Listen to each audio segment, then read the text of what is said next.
So to answer the question of the day, is it worth it to sell your meta decks before this impending ban list? Make sure you guys smash the living crap out of that subscribe button. Another market watch. We've been doing these, what, like every day this week? Yeah, it's like a slow bump and then like a quick bump like every other day. So leave a comment down below when you be walking away with a booster pack. I know I missed one day this week. I'm sorry. If it doesn't mention it, it should still be here. Kongs has crossover breakers cases up for $9.02. Discount code MCO40 is going to save you on your purchase. They also have tins available over here as well. It depends on what you're looking for in terms of, you know, products and things.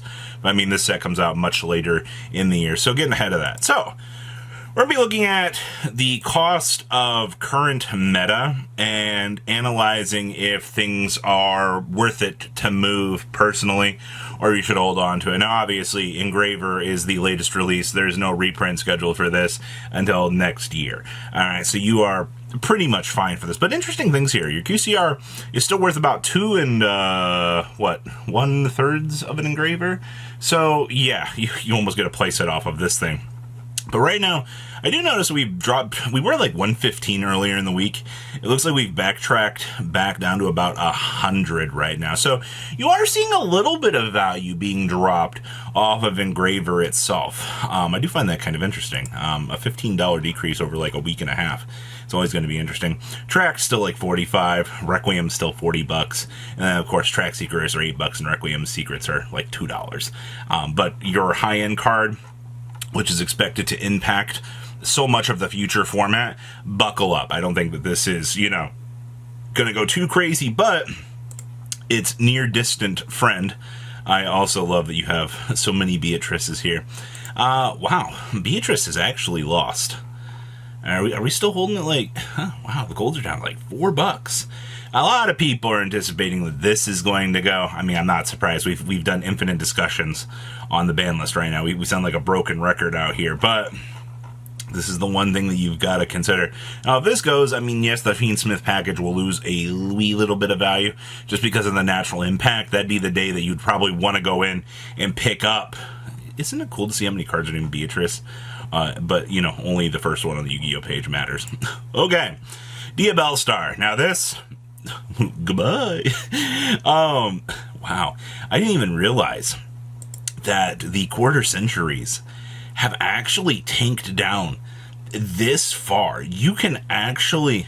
Korean Yu-Gi-Oh! Or Korean TCG actually has something not Korean up for once. You're looking at like solidly $80. The fire sales on this thing right now are ridiculous. People are scared. Also, you know, your Snake Eyes Diabellstar quarter century itself, this is like 30 bucks. That's not terrible.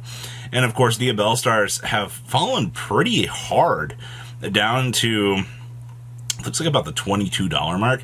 I guess this is within the realm of expectations, right? I will say I'm surprised that this hasn't gone lower, because this was formerly $30, but you have to remember, it is getting the reprint twice, by the way, and this thing's going to get shaved down to nothing. Like, I expect this to be a $5 card by the time we're done with this. So that's insane that we're even holding at that point. And then the Snake Eyes Diabellstar as $1. I would be trying to sell these as quickly as possible because this is not going to hold. Like, I am surprised as of filming this that we have not hit, you know, the breaker point of 15 and gas down. Like, that's insane. Wanted QCRs. You know, there's probably a world where Wanted does go to 1. That's, to me, the most logical approach for them to clean this card up. Just because, you know, you put it to 1, you haven't, I mean, you've had sales on, like, not on the 14th, but on the 13th you did. Realistically, we do see this card hit, you know, oh man, if it does go down to 1, like 40 realistically would be what you want to see this at. But then, I mean, like, as a one of, do you want to pick it up at that point for the $40 mark? That's what we're dealing with here. Also, I'm surprised these haven't breakered really hard too. I guess the ban list will be the final tell for this. If this goes to 1, and then, you know, we hit it with the reprint as well, then it's $2 to $3. Like, the realistic thing of both of these cards right now, even like you see OSS down here, Flamberge Dragon's already worth nothing. Nice $3 for Flamberge. You can definitely tell, though, once a list comes through, even like if a list doesn't really touch these, you are going to get these slashed really, really, really hard. All right. Oh, hey. So, yeah, to answer your question, the Wanted and the Diabellstar, I am surprised right now with what we're dealing with. Now, Tenpai cards, surprisingly to me, Genroku's have managed to hold at $37 for a QCR. I figured, you know what, this is the only QCR technically that the deck really has going for it. So, I mean, these do rotate like 38, 37, 38. Yeah. I'm genuinely surprised to see that these are at these point that they are. But, I mean, it's a 2 of max. And I mean, literally max. So, okay. Well, that's interesting. That if you believe that this is, you know, getting off scot-free next list, okay, that's not a bad pickup. Beatrice, I think your entire Tenpai core now, in terms of pickups, like $30-ish. Like, okay, 36. I forgot you need 2 Genrokus. Everything else in this deck is budgetary AF. Yeah, 8 cents, 10 cents. Genrokus, like $4 or $5, sure, like $40. And then, of course, you know, the Trident Dragion thing. But, I mean, this isn't awful for a QCR pickup. Okay. And then there's this thing. So, we already know Trident Dragion was scheduled for the reprint. We've known for months. But that has not stopped. Obviously, I don't think the Ultimate Rare really cares all that much because, let's be honest here. Yeah, you're going to have every kit and caboodle oddball here. 82 for an Unlim. You're getting 85 for an Italian. And, of course, you have 5 pages loading on up here. Yeah, they did drop. What's very interesting to me is how hard that these have not really pushed out. Because I get that, like, this is a legendary collection card, but you're still holding at like $66.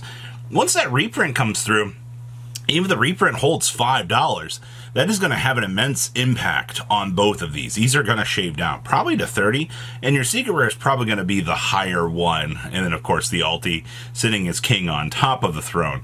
But that just, that's logical sense. You know, following standard meta patterns out here? Okay, sure. Oh gosh, the train wreck that is Yubel cards. With everything I have read out here, I don't know what the appropriate action will be, because if you're taking Snake Eyes out back and you're checking it, you have to naturally fall back and check Tenpai and Yubel as well. You just can't let Yubel be the best deck in the room. Now, do we need to do anything dramatic? I mean, what? Opening the Spirit Gates to 1? Maybe Beckoning Beast to 1? Even though most builds are only playing 1, you may as well just conditionally hit 2. They're not going to hit, you know, I guess they could hit, not Phantom, but Spirit to 1. That'd be very interesting. But I'm sure there's ways around that. You know what I mean? Thrones as a filming are 125. I guess you should also put Nightmare Throne to 1. That was a discussion point I've heard from people. As a filming, I mean, Nightmare Thrones are $28, so nothing too crazy in this department, at least in my opinion. Now, obviously, Dark Beckoning Beast. You know, everybody start like, oh, you know, you only need 1 of these now. You know, I can start selling my extras. Yeah, at a nice $2 price point. Yeah, I remember when these were like 5s. Yeah, this did not hold. Same thing out here with opening of the Spirit Gates. Look at this thing. Nice dollars. Nice dollars. Yeah, this hype train just derailed straight off of the old factory line. And of course, Phantoms are still 190s. Yeah, this thing did not last very long. Loving Defender Forever. It's really cool that, you know, we made this card. Really cool Super Poly Target, did a lot of cool things. And they just make Phantom and they're like, oh yeah, buy Loving Defender Forever. I'm really glad that we scrapped this out. I feel like if they do a ban list, I feel like they have to make a way to try to make this be a playable card again. You know, to kind of return that integrity back to the deck. The rest of your Yubel stuff, you know, your high rarity stuff's doing its thing. I will tell you though, these Phantoms, these are still writing about $40. Realistically, I mean, depending on what happens on the list, you could see this spike back up. But your takeaways from this market watch are seeing the right here and now card prices as to what's going on with things, the anticipation of tin value slashing expected meta values, and the price pillars of the current meta decks and expectations to what might actually not change and huge swings up that might be affected in the future.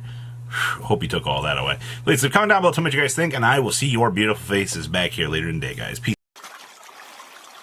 Patrons, thank you.